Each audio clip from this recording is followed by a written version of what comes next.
Continuamos con nuestra lista de nuestro top of the tops de los peores campeones defensores. Como recordarán, muchos de nuestros equipos anteriores pertenecían a la década de los 80 y que creen hay todavía unos cuantos más, y quizá otros tantos equipos que les sorprendan.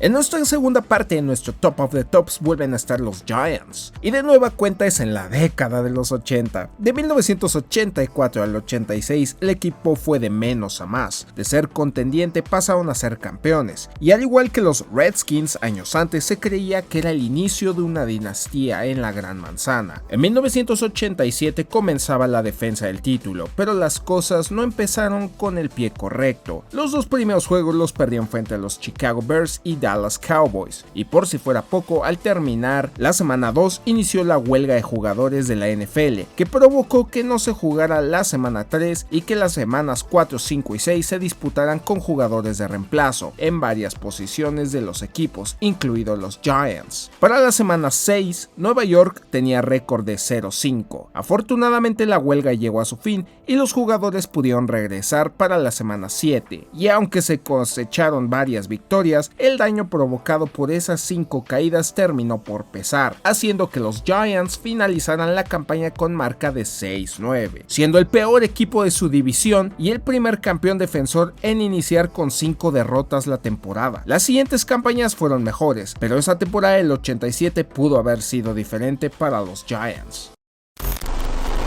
Cuesta un poco de creer que el equipo de la década de los 60 haya tenido una temporada para el olvido. De 1960 al 67 los Packers habían devuelto la gloria a Green Bay, y el hombre a la cabeza era el legendario Vince Lombardi. La única temporada con marca negativa fue su primera, la del 59. De ahí en adelante fue título tras título tras título, incluidas las victorias en las 2 primeras ediciones del Super Bowl. Pero para el 68 la magia se había acabado. ¿Pero qué cambió en el equipo si era casi el mismo del 67, con todo y estrellas como Bart Starr, Forrest Gregg y Jerry Kramer? La respuesta: Lombardi. Al parecer el legendario entrenador era el factor determinante en la franquicia. Por años fungió como entrenador, gerente general, pero después de coronarse en el Super Bowl II decidió retirarse como head coach y dedicarse de lleno a la gerencia, dándole el puesto a su coordinador defensivo Phil Bennington. Este había hecho un estupendo trabajo coordinando, manteniendo a la defensa siempre entre las mejores de la liga, temporada tras temporada, pero ese éxito no lo pudo replicar en el equipo.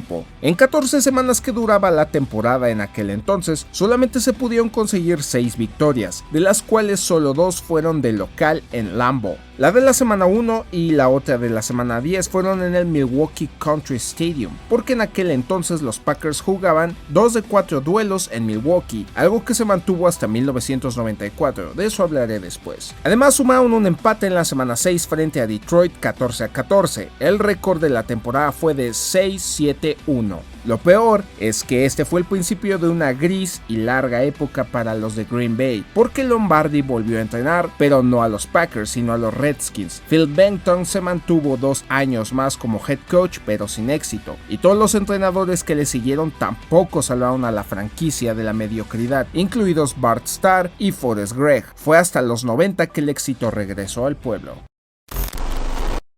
Por años los Broncos de Denver estuvieron en la lucha constante por conseguir un título de Super Bowl. 4 habían sido las veces que se disputaron el Lombardi y las 4 habían fracasado. Todo cambió para 1997 cuando por fin se coronaron, y por si fuera poco al año siguiente sumaron su segundo título. En 1999 pudo haber algunos que pensaran que un tercer anillo no sonaba descabellado, y digo algunos y no muchos porque Denver había perdido al hombre clave del equipo, el quarterback John Elway. En su lugar, el coach Mike Shanahan puso como nuevo quarterback a Brian Griese, hijo de Bob Griese, quien fue quarterback de aquellos Dolphins de la temporada perfecta del 72. Decisión muy cuestionada por elegirlo sobre el veterano Bobby Blister. Otra baja sensible fue la del safety Steve Atwater, quien partió a Nueva York con los Jets. La temporada no pudo arrancar de peor manera, hilaron 4 derrotas en las primeras semanas y justo en la 4ª jornada perdieron a otro de los jugadores prodigios de la franquicia, Terrell Davis, quien había sido nombrado el jugador más valioso de la liga la campaña pasada. Davis se lesionó la rodilla contra los Jets y eso le costó quedar fuera por el resto de la temporada. Como lo mencioné antes, solo eran pocos los que creían que los Broncos levantarían un tercer Vince Lombardi. La gran mayoría pensaban que sucumbirían, pero se mantendrían como contendientes al título. Al parecer nadie pudo haber predicho la desastrosa temporada que finalizó con marca de 6-10.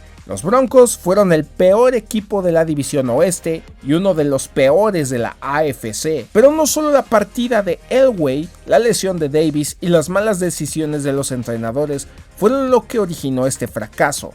Algo a tomar en cuenta es que la campaña pasada los Broncos estuvieron favorecidos por tener el tercer calendario más fácil de la liga, entonces la defensa del título no fue tan complicada, a diferencia de esta campaña en donde tuvieron el calendario más difícil, y la combinación de todo esto dio como resultado el desastre. Como dato adicional, los Falcons, quienes habían sido los campeones de la Conferencia Nacional la campaña pasada y que tuvieron marca de 14-2, también cayeron bajo en 1999. Sumando 5 victorias y 11 derrotas. Combinando este récord con el de los Broncos nos da como resultado 11-21, siendo en aquel entonces la peor marca combinada de los campeones defensores de ambas conferencias en la historia de la liga.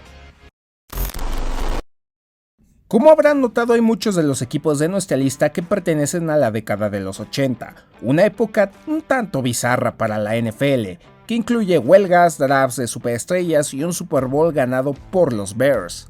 Pero la plata de nuestra lista igual viene de esta época. Al igual que los Packers de los 60, es un tanto inimaginable que el equipo de la década tuviera una temporada para el olvido. Era 1982 y el 21 de septiembre estalló la huelga del sindicato de jugadores, justo después de la semana 2, de la cual hablaré más detalladamente en otro video. Esto terminó por afectar el calendario de juego, reduciéndolo de 16 a solo 8 duelos, ya que la huelga duró 57 días. Esto modificó el formato de clasificación a playoffs, quitando las divisiones y estableciendo un formato muy parecido al de las ligas de fútbol mexicano, uno por conferencia, claro. Los 8 primeros de cada conferencia clasificarían a postemporada. Los 49ers llegaron como campeones defensores. Habían vivido una temporada en sueño en el 81, venciendo a los Cowboys en el épico juego donde ocurrió The Catch en la final de conferencia y coronándose en el Super Bowl 16 al vencer a los Bengals. Los primeros juegos previos que se realizaron antes del estallido de la huelga los perdieron. Primero contra los Raiders 17-23 y luego frente a los Broncos 21-24.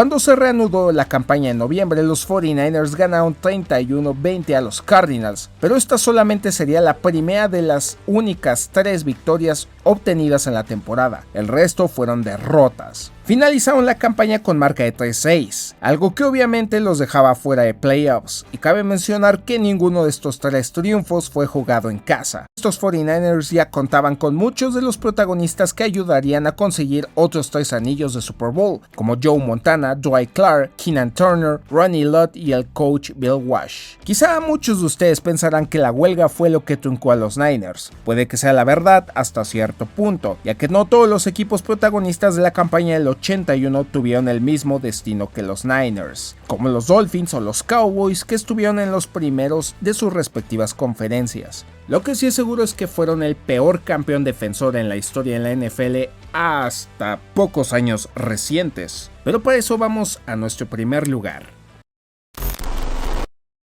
Desde que regresaron a Los Ángeles, los Rams solamente tenían una temporada con marca perdedora. Habían logrado llegar al Super Bowl 53, pero fue hasta la edición 56 que pudieron conquistar un nuevo título. Para el 2022 entraban dentro de los favoritos de la Conferencia Nacional. La defensa empezó con una derrota en casa 10-31 frente a los Bills. Las siguientes 2 semanas hilarían 2 victorias, pero esta sería la racha más larga que tendrían el resto de la campaña. Y peor aún, solamente tendrían 4 victorias más, conseguidas jugando de local. Para la semana 13 se creía que los Rams se encaminaban a ser el peor campeón defensor en la historia de la Liga de Estados Unidos, y no podrían estar más en lo cierto. ya que eclipsaron la marca hecha por los Broncos en el 99, y aunque los 49ers del 82 tuvieron menos victorias, por el hecho de haber sido una temporada más corta, hicieron mejor porcentaje de victorias. Los Niners tuvieron .333, mientras que los Rams tuvieron .294 en las 18 semanas, y es por eso que Los Ángeles Rams del 2022 con su marca de 5-12 son el peor equipo defensor en la historia de la NFL. Si gustan volver a ver la primera parte de nuestro video, se los dejo en las pantallas finales. No olviden suscribirse y dejar sus comentarios, y por supuesto pueden hacer las preguntas que gusten porque tendremos videos de pregunta y respuesta, no solamente a este tema sino al que ustedes gusten. Y también visiten mi otro canal Tiempos del Deporte, les dejo el link en la parte de la descripción.